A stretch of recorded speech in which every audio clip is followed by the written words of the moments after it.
You have to put your people first. If you put your people first, they will be inspired and motivated and incentivized to go out and treat their customers the way you treat them. That's not going to happen because they feel undervalued, they feel underappreciated. You have to inspire them to go out and inspire your customers.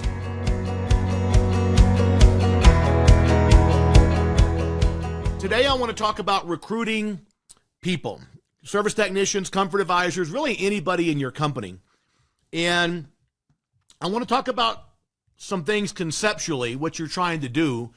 And then I've got some samples, which we'll go through real quick. If you want these, you can shoot an email to info@weldonlong.com, and Krista will send you. These are just examples. You can modify them, you can change them up, but I do want to talk about some of the things conceptually that we need to consider when recruiting. The first thing is, I believe that most people in our industry don't get is that we are not doing people a favor by hiring them. They are doing us a favor by devoting their talents, their strengths, and their energy to our company to help us build whatever company we're building. And I see this a lot with contractors, that they have this attitude. They're expecting this, magnificent person to walk in who has every skill and never needs coaching, never needs training, never needs any support, never needs anything. They just come in and they're a unicorn and magnificently perform their duties without any coaching or training or development or anything. And that somehow the company is doing them this favor to pay them X amount of dollars per year. That's not how it works. Here's a simple lesson that you have to understand. When you look at my success in this industry, it's all because I'm able to recruit good people. In my business today, in my speaking, training, and coaching business, the success I have is not a reflection of me or even my content. It's a reflection of the team around me that markets it and sells it and promotes it. And so the people around me are super, super important. In my HVAC companies, my last company, as you guys know, grew it from $0 to $42 million in 5 years. You think I did that by myself? No. In fact, I was in that shop about 2 or 3 hours a week on one day a week to meet with my managers. And it was because I built this team of managers and service technicians and call center folks and comfort advisors that this magnificent business was essentially built around me. Because I understand that I'm not doing them a favor by hiring them. They're doing me a favor by coming to work with our company and leveraging their talents and skills and energy to help me build my company. And that's the attitude you have to approach this. You have to pursue top-level performers, top-level people, your team. You have to pursue them the same way you have to pursue customers. You have to go out there and win them over. You have to go out there and impress them with who your company is, what your company is, what you'll do for them, right? How you're going to support them and their service and their whatever, right? You have to go out and compete for top talent. And so I think conceptually, that's the first thing we have to understand. We have to go out and compete for labor because great people, as you all know, are very, very hard to find. And the notion that somehow we're doing them a favor is not how you're going to get the best people. It takes the ability to influence. It takes humility. It takes demonstrating to potential employees that you're a great company, that you're going to take care of them, you're going to support them, you're going to give them the resources they need, just like you would with a homeowner to earn their business. And that is a conceptual shift for many, many people. So when I'm looking for people, the first step, obviously, you're going to place an ad. You're going to put some kind of ad on Indeed, or not anybody uses the newspaper anymore, but typically some online. And a couple of things to keep in mind. First and foremost, you have to paint the picture of the opportunity, not just the financial opportunity. That's part of it. But you have to paint the picture that we are this great, wonderful company. Again, just like you would with a homeowner to sell them a new system. You got to convince that homeowner you're a great company. You got to convince potential recruits that you're a great company and that you are going to help develop them, to train them. So many people, especially young people, they're looking to learn. They're looking to be trained. And so many contractors expect people to come in and know everything. And the reality is our job is to hire them and then to coach them and to train them and develop them to become into star players. It's not unlike the NFL draft that's coming up next month, right? These players don't come out of college knowing how to run an NFL system. They don't know the discipline, the work ethic. It's 100 times, greater than what they experienced in college, according to most NFL players, which, of course, I was never one. But my point is they will tell you it's a whole different ballgame. But they don't go out and draft people and say, okay, you should be ready to go. They start developing them. You hear this all the time about developing a young quarterback, developing young players. That's what it's like to build a team around you in your company.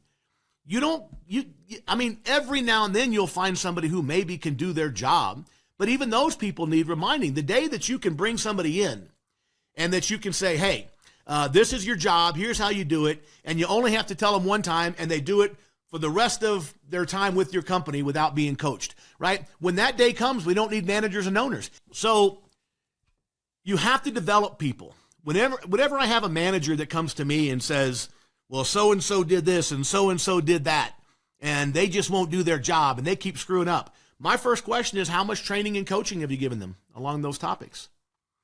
And usually I get a blank stare like, well, they're supposed to do it. They get paid to do it. It's their job. They get paid to do it. That's so freaking stupid. It makes my head want to explode. No, they get paid. They're selling their labor, their time, their energy, their talent to you.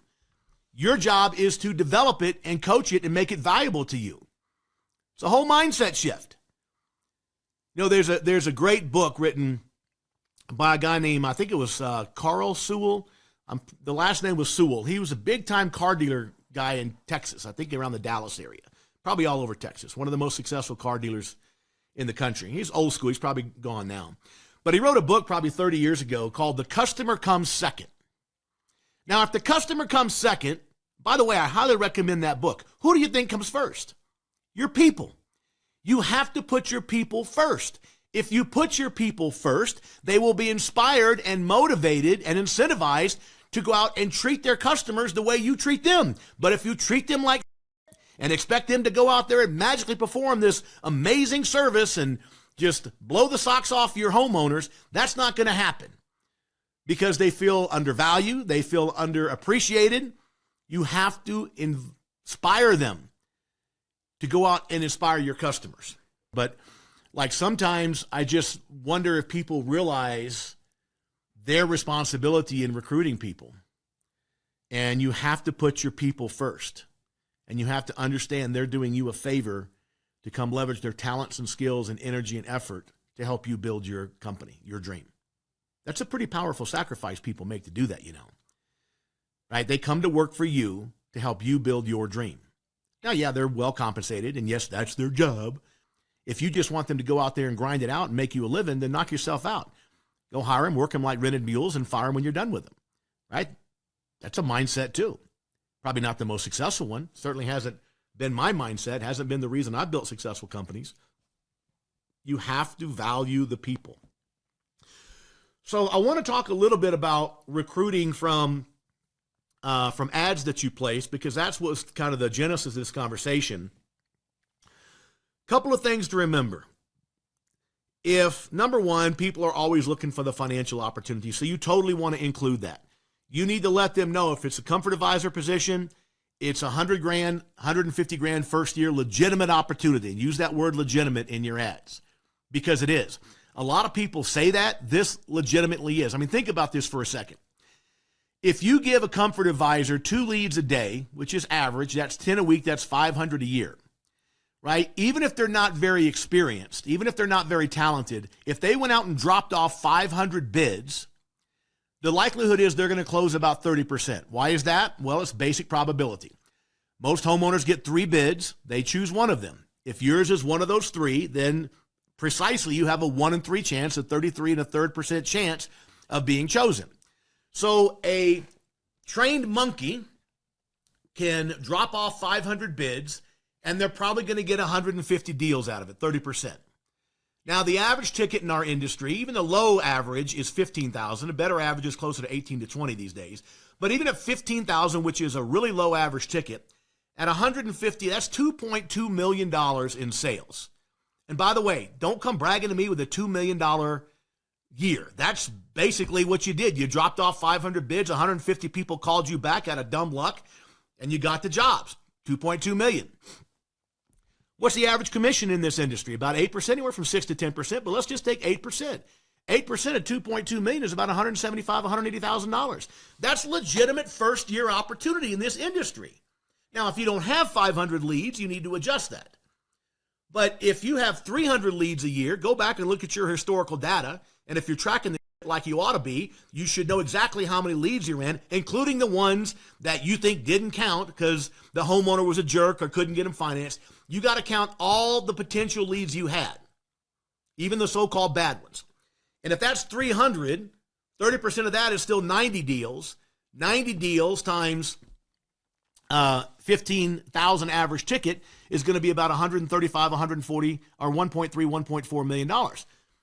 Average commission, 8%, they're still $100,000. So you got to look at your historical data. What can you legitimately provide for a sales advisor, comfort advisor, in terms of number of leads? Multiply that times 0.3, multiply that times 15,000, and then multiply that times an average commission of 0.8 or 0.08. And that's going to give you the first year potential. And a lot of people say that, but not many actually can fulfill it. Same thing with your service technicians. Service technicians, you know, if you're charging the proper amount, which by the way, it costs you $350 to $375 to run a service call. If in your flat rate, you're properly charging $400 to $500 an hour, you should be able to pay your guys $50 to $60 an hour. This is how you get the best people. Now that's billable hour, right? So if they spend 3 hours driving around, they get paid X amount of dollars per billable hour. So if they bill 4 hours a day, then they're going to get paid for those 4 hours. And we have typically a drive rate, which might be $20 an hour or something like that if they're driving. And that only applies if it's over 30 minutes. There's a certain expectation that you're going to have some drive time to get to a location. But if it's over 30 minutes, we'll pay them $20 an hour over 30 minutes if it's a long drive. We have a big service area here, so we had to do that. You may not have to do that.